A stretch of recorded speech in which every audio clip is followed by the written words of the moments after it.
Bo Nickel and Val Woodburn on short notice at UFC 290. It is going to be the first fight of the main card. Again, I don't really know why it's on the main card over guys like Robbie Lawler that are on the prelims and some other very, very fun fights like Jack Della Maddalena.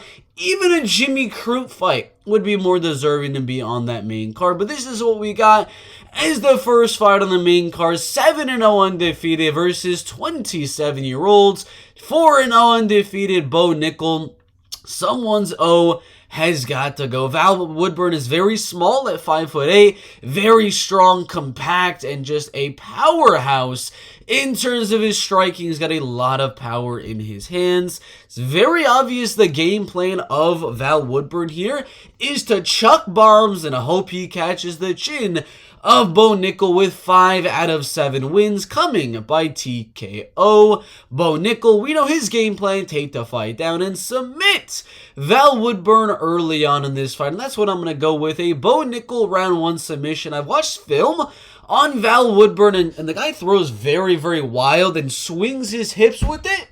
Once you swing the hips with that big right hand, Bo's going to go right after the hips of Val Woodburn, get in on a double leg takedown, get his back, rear naked him, ground and pound, get an arm triangle, whatever submission he wants, he is going to get. Bo Nickel, round 1 submission. Dan Hooker and Jalen Turner in the UFC's lightweight division. I'm going to go Jalen Turner to win here. He is younger, he is taller, and surprisingly the same reach as Dan Hooker here. I think Dan Hooker is technically the better striker, but Jalen Turner is the more powerful guy, and we saw Claudio Puelles was able to not necessarily get the takedowns, but was able to get the fight to the mat. And if Claudio can do it, Jalen Turner can do it, considering how much bigger he is than Claudio Puelles. And once he gets us there, Jalen Turner is nasty with the ground and pound, nasty with his submissions, and I do believe he's going to catch Dan Hooker with one of those. Maybe even hurts Dan Hooker on the feet like Henat Fakhretdinov did to Kevin Lee, and maybe hurts him on the feet and submits him on the ground.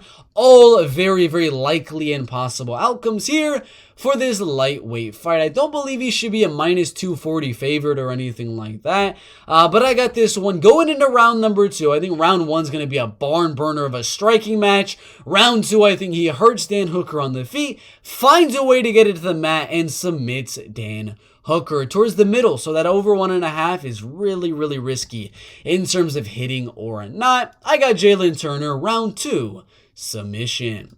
Robert Whittaker and Dricus du Plessis in the middleweight division. The big storyline, in my opinion, about this fight is that du Plessis can finally breathe again. The man has been going into every fight really not able to breathe. I mean, it's been really, really weird for Dricus du Plessis not being able to breathe this far into his MMA career. He is taller than Whittaker, he is lengthier than Whittaker, he is younger than Robert Whittaker, and he is a dog. He comes forward, he does that Juliana Pena blitz every now and then, which could be dangerous on Robert Whittaker if he's able to land. And, I mean, with his nose being good, he could have that cardio to push the pace in round number 2, round number 3. I'm not expecting a finish from either guy. I'm expecting a hard fought, possible fight of the night here from one of these two guys.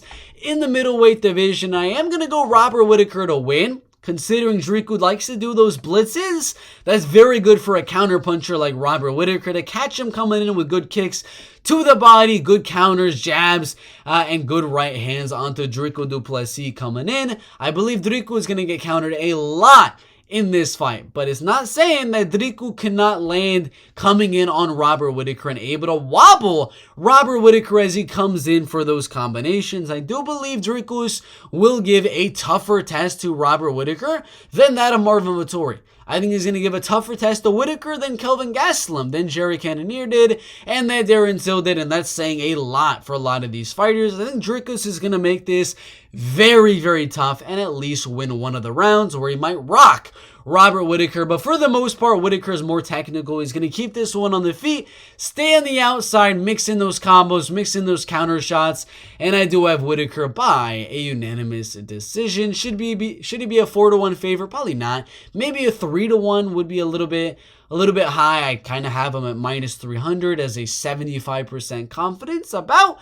And yeah, plus 125 for it to go over 2.5. Could be some good odds on that decision, as I do have Whittaker by a decision.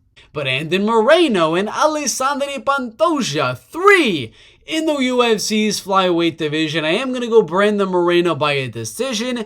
Alexandre is a really good wrestler, really good grappler, able to mix that in very nicely in his last fight against Alex Perez, especially in the Brandon Royval fight as well. Able to mix in a little bit on Manel Kape, and Manel was able to defend a lot of the takedowns in that fight. I do believe Brandon Moreno should have the skills to defend most, if not all of these takedowns from Alexandre Pantoja. There will be moments of danger where Pantoja gets those takedowns, gets the back of Brandon Moreno, and gets close to submission. But I do believe, I say 75-80% of this fight will be spent on the feet, with Brandon Moreno being the better striker. He's taller, he's lengthier, he's more powerful, he's got better boxing. I do believe, for the most part, with this being a striking battle, that Brandon Moreno should eke out that victory. One round going Pantoja due to the just straight up jiu-jitsu, getting the takedown, getting close to a submission. Another one, a very close striking match, and then Pantoja gets the fight to the ground last second and almost gets the submission there as well. I got 2 rounds going Pantoja, 3 going to Brandon Moreno in a very, very close fight there. In the flyweight division, I think it should be like a minus 130 for Brandon Moreno. Very close one there in the flyweight division. I got it going all the way. Brandon Moreno by decision. Alexandre the Great, Volkanovski, and Yair Rodriguez in the featherweight division. 34 years of age is Alexandre, I was about to say Pantoja, Alexander Volkanovski, and 30 years old is Yair Rodriguez, the taller guy, but not the lengthier guy. As we all know, my man Volkanovski has a very long reach for this featherweight division. Volkanovski is the better wrestler. He is going to be the better grappler. He's got solid submission defense. He's got really, really good wrestling offense and defense. Amazing and devastating ground and pounds. And his striking is also very technical. Really good leg kicks, good jabs, and good movements, and just good at walking down on his opponents and coming in.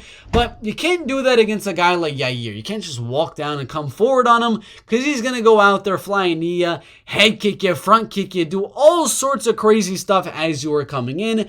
So I'm curious to see what Volkanovski's game plan is going to be. Is he going to go out there and just take down Yair and smash him on the ground with ground and pound? Because I believe he could do that if he wanted to.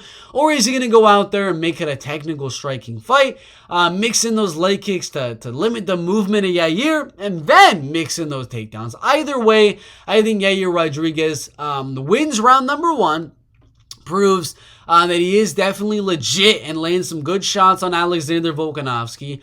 Lands some flying knees that Alexander the Great is going to eat, and I think he wins round number 1 fairly comfortably. But once round number 2 comes and Volkanovski figures out that range, figures out the timing and the movement of Yair Rodriguez, and is able to mix in some of those takedowns, I think every round after that, round 2, Volkanovski, round 3, Volkanovski, round 4, round 5, all Volkanovski. Alexander for a 49-46 unanimous decision. Betting odds, very, very interesting. Minus 625 on one. The best you're going to get at minus 390 on DraftKings. And if you want to look at the props, the only one that's out, the over 4.5 rounds, is plus money. So I do have a decision here for Alexander Volkanovski. Should be a good one in the featherweight division.